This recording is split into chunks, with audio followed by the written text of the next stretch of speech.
Ken, just give us your opening statement first. Yeah, just kind of fitting right on the year. I don't know. Frustrating first half offensively. Ball State offense took it to us pretty good in the first half. We just kind of survived. Obviously, Heath's interception, could have been 24-7. We could have really been, felt like, God, we should have moved the ball. And we score, then we get down there. We're on the 15, and we go backwards. It's 4th and 80. We drop one. We're behind them. We get behind them again. We don't hit it. Missed some things on third down that were open that could have kept drives going. I felt like we were going to have to outscore them. Turned out we didn't really have to. Talked to the defense at half. I said, you got to play. You got to play better, more intense, better angles, better fundamentals. You got to turn it. I mean, part of it was intensity. They had to bring another gear. I think they knew Maybon and Gilbert were good. I didn't think they realized. We tried to tell them all week, their skill guys are good players, and they've moved the ball on everybody in this league.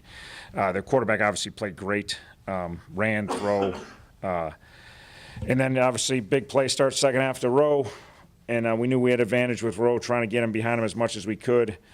And then, had a nice drive at the end. It's very fitting. Sam Shizzo, who I would have bet wouldn't even come back as play as senior. I was surprised he was going to come back and play as senior. I don't think he thought he was going to play much, or we thought he'd play much. And one of the absolute best human beings you'll ever meet. And what a seasons he's had for us.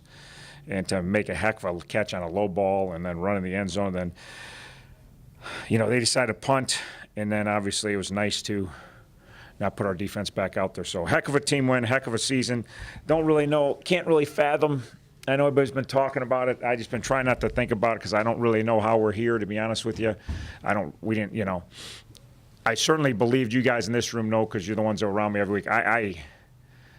I knew we had a chance to be a good MAC team this year. I didn't know 6-2 co-champs or, win 6 in a row. I didn't know. But I knew I want to be competitive. I really want to be competitive in 3/4 of the games. Obviously, we were competitive in all 8 games. So to me, we're ahead of schedule from where I thought we could climb because we haven't been competitive at all against anybody that can walk and chew gum for 2 years.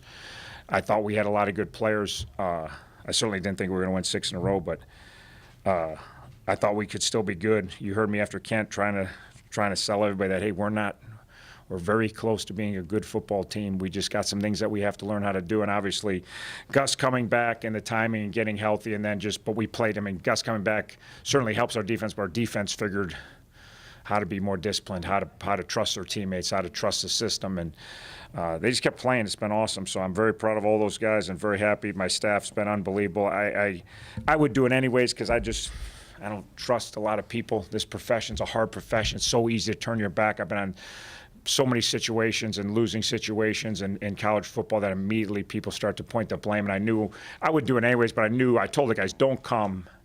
This is going to be an unbelievable grind.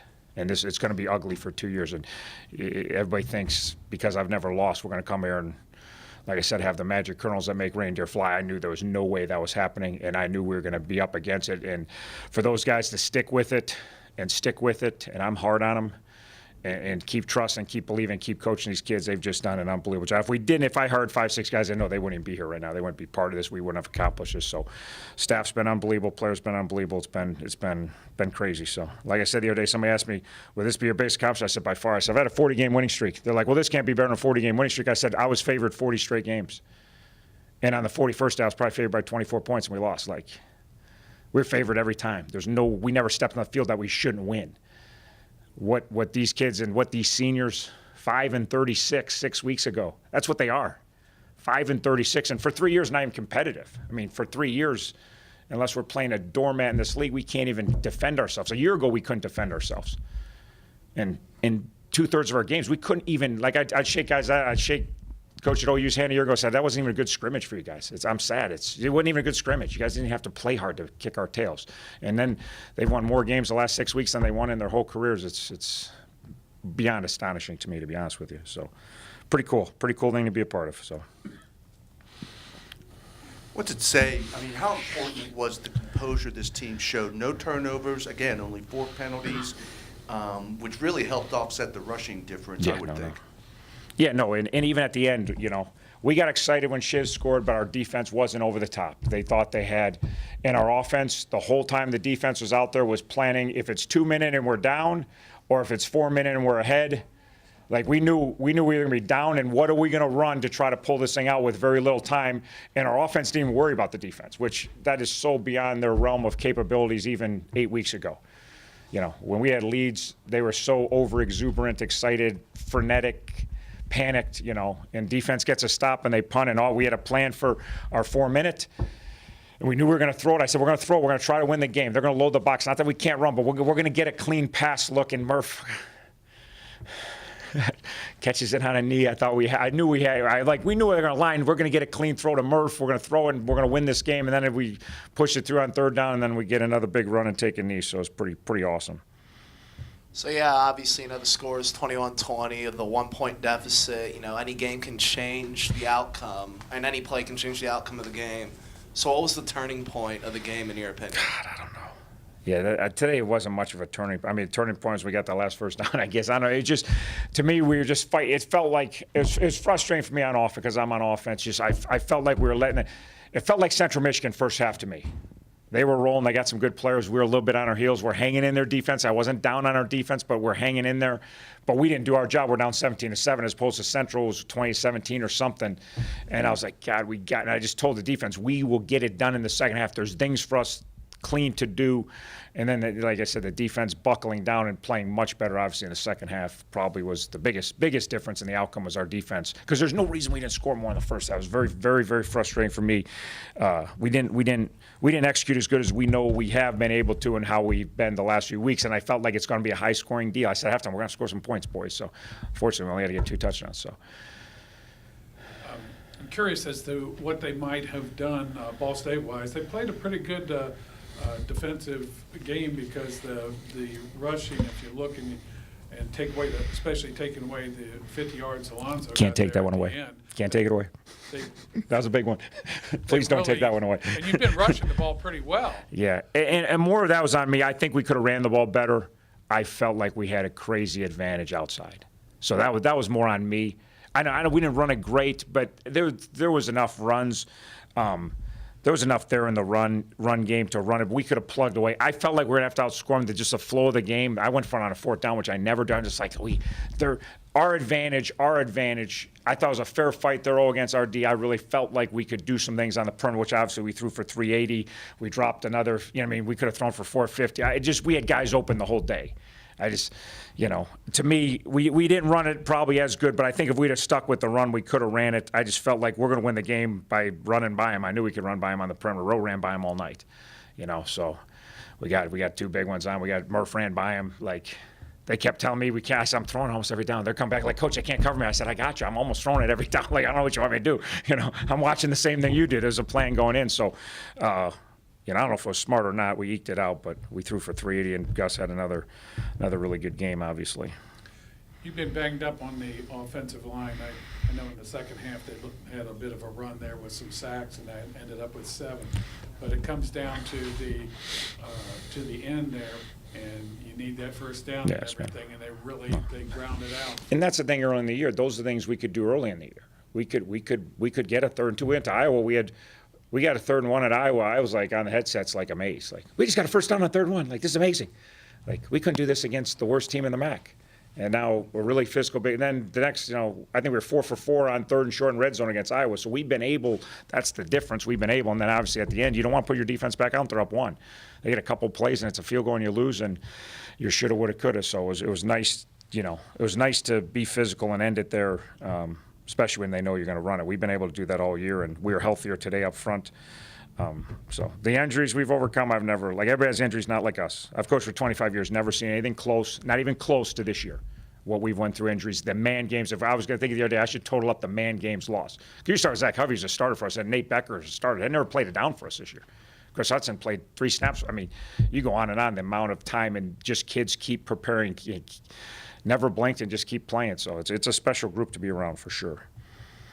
Coach, becoming bowl eligible, watching fans surround your players after the game is over, can you put that into words, and then what that also might mean for this program going forward, the residual effects of an event like this? Obviously, huge. Recruiting is everything. Recruiting is why we're standing here today, but our assistant coaches have almost pulled off a miracle recruiting to 5 and 50, recruiting to the worst facilities in not only Division I, but I've been at Division III schools that have way better football facilities than what we inherited when we got here.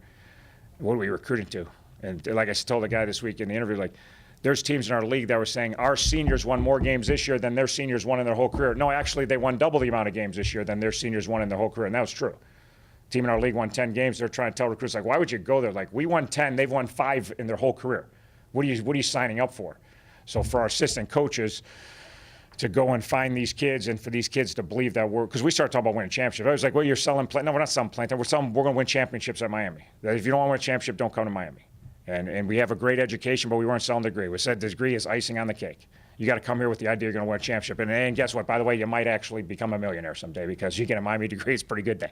You know, we got a few CEOs out there. We got a few successful people on the planet. But don't come here to take our money to get an education. Come here to win.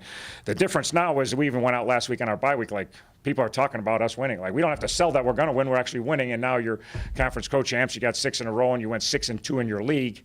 There'll only be, I think, 2 teams with a better record than us, or 1, depending on what happens to Toledo. It might be 1 team. Western might be the only team that has a better record than us in the MAC this year, which that's a lot easier to go sell than when you're selling 5-50, you know. And so it's huge. And then for our kids, for our seniors to feel what they felt today, students stuck around, you know.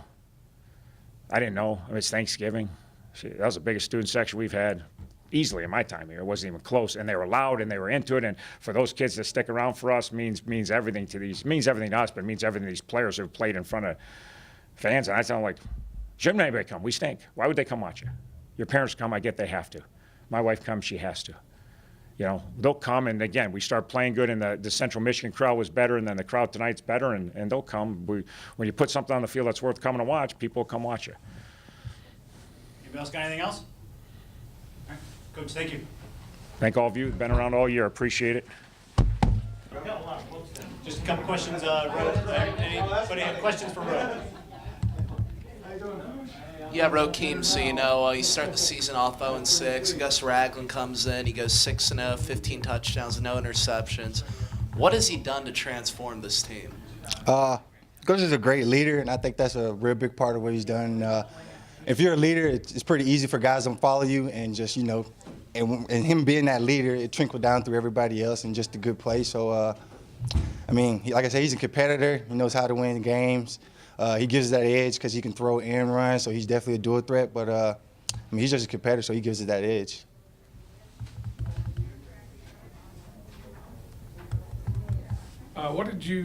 Did you guys see something that you thought would work?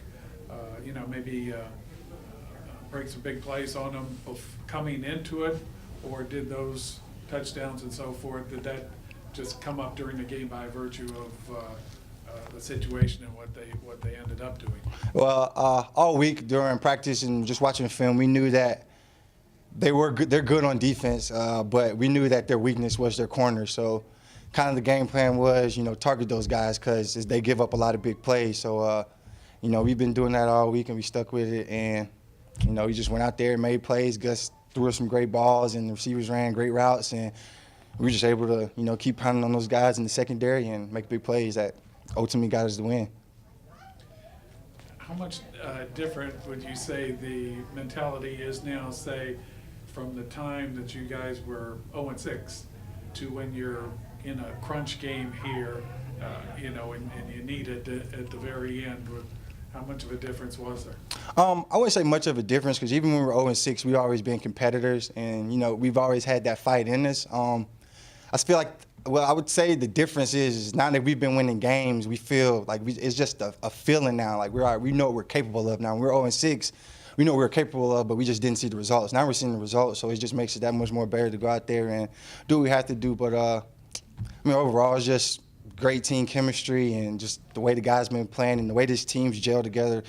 Because, I mean, when we weren't winning, it was kind of, you know, the team wasn't like this, but we were still together. But now that the wins are there and it's just everybody's more happy, and it just adds that next level to everybody's game.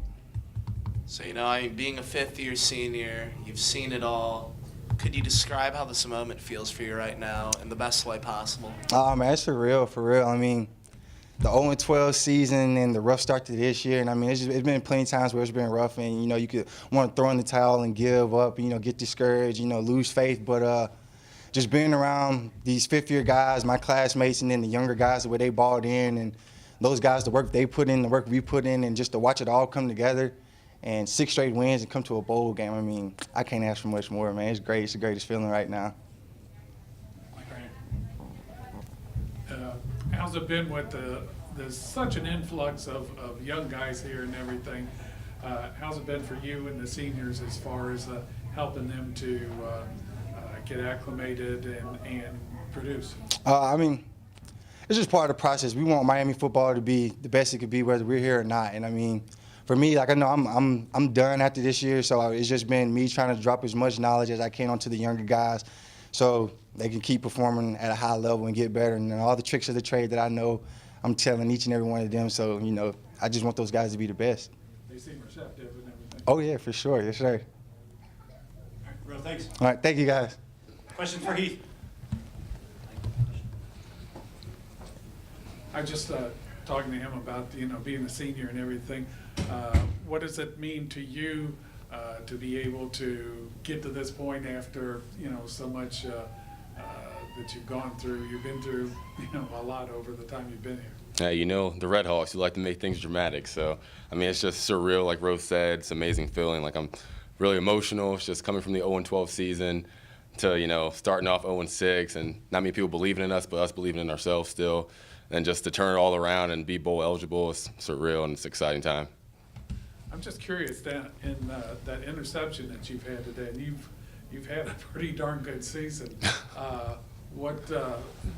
It looked like he was scrambling, and then the guy broke it off and tried to go deep, and him flip it over you. Is that what you were seeing? Yeah, it was a scramble draw. I was in man coverage, and I saw he sat down as a hitch route, and I was all over that, and I saw the quarterback scramble, and a part of me wanted to go tackle him, and I'm like, oh man, if I go do this guy's gonna run Scott open, and it's gonna be bad news. So I ran with him, and I saw him throw the ball, and just turned around, picked it off.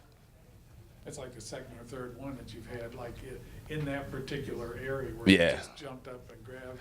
I see I have 0 return yards for all the interceptions I have, so I don't know. I think they'll take it anyway. Yeah, I'll take it too. Yeah, so once again, the defense blanketed, yet basically another opponent to little to no points, 3 this time around. So what's been the key, to your second half defense over the past few games? I mean, just knowing that if we continue playing our game and doing what we do well on defense, which is just every guy being 1/11th of the defense, buying in, and just doing your part, we will have success like we've shown throughout the year. I think guys early on when we were off for 10 days, and they're excited about this game, being able to, with the opportunity to go bowl eligible, guys were juiced up and too amped up. So halftime, we all sat down. We were just like, look, we're good. Let's keep playing our game, do that, good things will happen, and we held them. It strikes me that this was a particularly tough assignment for the defense because you really got several things going here that makes it tough. You got a guy who can really run the ball, right? Really shifty, fast. You got 3 of them. In the whole bit, you know. You got a quarterback that can run or pass, and you got some pretty talented receivers like Kevon. We knew coming in that it was going to be a tough matchup for the defense because they have one of the most explosive offenses in our conference. So we knew we were just going to have to come in and just play every play and make them beat us, not us beat ourselves like we did in the first half. But like you said, they have a very talented offense with both their receivers, their quarterback, and all 3 of their backs are good. But we were up for a challenge. All right. Heath, thanks. Yep, thank you guys.